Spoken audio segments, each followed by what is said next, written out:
IPL এর ইতিহাসে মুস্তাফিজুর রহমানের মতো বিধ্বংসী বোলার খুব কমই এসেছে। বর্তমান মুস্তাফিজের কথা বলা হচ্ছে না, 2016-17 সালের সেই মুস্তার কথাই বলছে। তখন ফিজের কাটারের সামনে কেউ দাঁড়াতেই পারত না। মুস্তাফিজ মোট 7 মৌসুমে 5টি দলের হয়ে আইপিএল খেলেছেন। সব মিলিয়ে 57 ম্যাচে শিকার করেছেন 61টা উইকেট। মুস্তার বদৌলতেই 2016 সালে হায়দ্রাবাদ তাদের একমাত্র শিরোপাটা জিতেছিল। সে আসরে তিনি উদীয়মান ক্রিকেটার হয়েছিলেন। টুর্নামেন্টের ইতিহাসে একমাত্র অভারতীয় হিসেবে মুস্তাফিজের সেই কীর্তি আজও টিকে আছে। 2016 থেকে 2024 পর্যন্ত মুস্তাক কিভাবে আইপিএল এ রাজত্ব করেছেন বিস্তারিত জেনে নেওয়া যাক। 2015 সালে ভারতের বিপক্ষে রূপকথার মতো উত্থান হয় মুস্তাফিজের। এরপরই আইপিএল ফ্র্যাঞ্চাইজিদের নজরে আসেন কাটার মাস্টার। 2016 আইপিএল এর জন্য নিলামে নাম দেওয়ার পর 1,40,00,000 রুপিতে তাকে কিনে নেয় সানরাইজার্স হায়দ্রাবাদ। দলটির অধিনায়ক তখন ডেভিড ওয়ার্নার। আইপিএল এ মুস্তাফিজের অভিষেকটা হয়েছিল স্বপ্নের মতো। বেঙ্গালুরুর গেইল, কোহলি, ডি ভিলিয়ার্স এবং ওয়াটসনদের নিয়ে সাজানো ব্যাটিং লাইন আপের বিপক্ষে তিনি দারুণ বোলিং করেন। ওই ম্যাচে কোহলিরা 227 রানের বড় সংগ্রহ করলেও মুস্তা দিয়েছিলেন মোটে 26 রান। পেয়েছিলেন ডি ভিলিয়ার্স ও ওয়াটসনের গুরুত্বপূর্ণ উইকেট।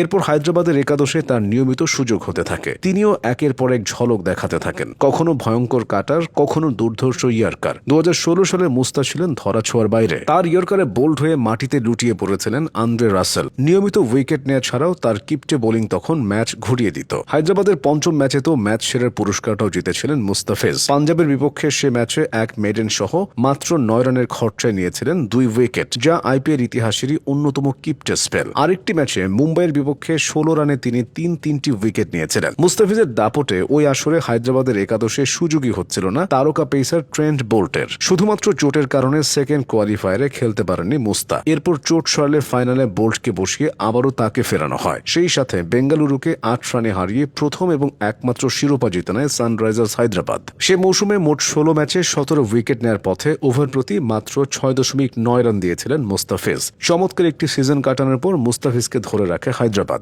তবে 2017 আইপিএল খুব একটা ভালো কাটেনি এই বাহাতির। আন্তর্জাতিক ক্রিকেটে ব্যস্ততা আর টিম কম্বিনেশনের কারণে সেবার আর হায়দ্রাবাদের মূল ফোকাস ছিলেন না তিনি। খেলতে পেরেছিলেন কেবল একটা ম্যাচ। এরপর হায়দ্রাবাদও তাকে আর ধরে রাখেনি। ফলে 2018 মৌসুমের জন্য নতুন করে নিলামে নাম দেন মুস্তাফিজ, যেখান থেকে 2,20,00,000 রুপিতে তাকে কিনে নেয় মুম্বাই ইন্ডিয়ান্স।